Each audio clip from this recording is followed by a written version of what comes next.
This is going to be known as the time when Scientology really started to move and clear the planet. Everyone's going to look back and go, this is when it really started. That's the golden age of knowledge. It's golden age of knowledge.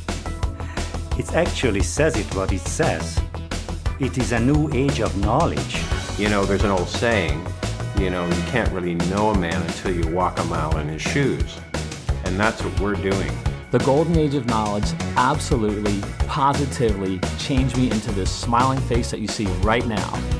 It made me who I am. When people look at me, they don't know what they see, but they see something. Because you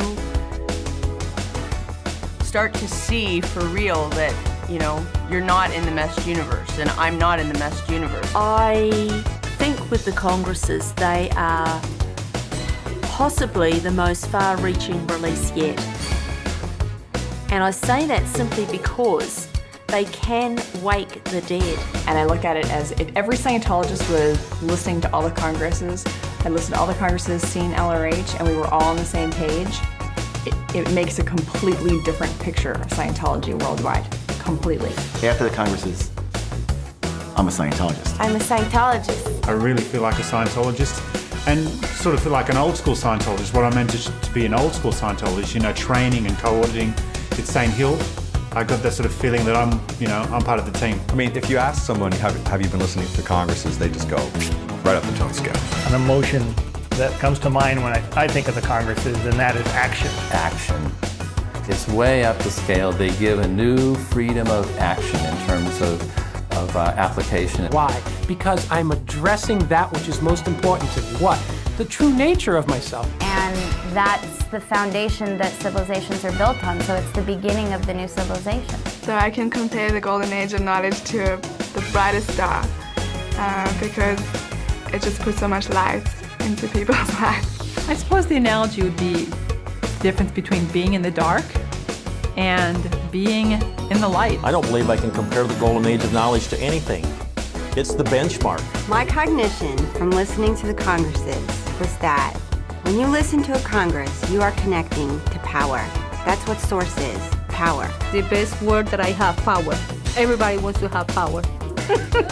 So you got it. I not only got it, I just like evaporated it. I suppose having the golden age of knowledge is like having a lifeline, like permanently connected to you. I used to feel like the twig blowing in the breeze, and now I feel like the oak tree is like, bring it on. I would compare it to having a session. It's like you're getting auditing on each lecture you listen to. Every single lecture to me is like a session. If they want to save on intensives, if they're having auditing, listen to the tapes. You're going to save a lot of intensives. The golden age of knowledge is cognition after cognition after cognition after cognition. I have cognitions and realizations, and I can really start to apply these things to my life. It's made such a huge difference. It's awesome. Well, I've completed all the congresses, and when I got to the end, I was like, oh my God, I don't have congresses anymore, so I started them over. I just hated actually to come to the end. In fact, I hated it so much, I just started all over again. Seeing LRH actually in person just gave me a total new reality on the individual, on the man himself. And one of the things I didn't know about him is that he's quite a prankster. He had quite a sense of humor.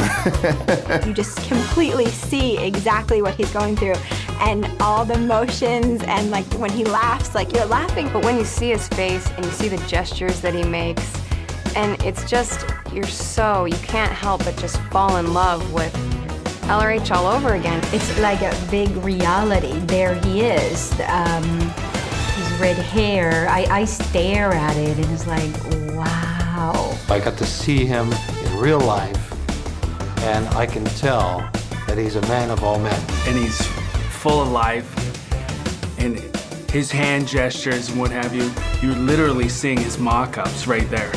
You get the idea. It's truly something. He's just saying, come on, this is what we're trying to do here. You know, help me, I'll help you, let's all do this. You really feel it. I mean, you can't get that any other way. It's KSW point. You know, having the correct technology, knowing the correct technology. You have the technology and you know the technology, and that gets your KSW in, and then you apply it. It's a revolution. It's everything, you know, it's just contagious. A daily meeting with Source. You're into checking out the scenery. You're in for a wild ride. I'm like exhilarated, you know? It's a beautiful thing. Keys me out. Because I'm cos. And that's magic. It's magic. Unbeatable. Groundbreaking. New dimension. This is how we're going to change the future of the galaxies. I think the golden age of knowledge is the thing that's going to take us all to the stars. Straight out of this universe. It is straight out of this universe.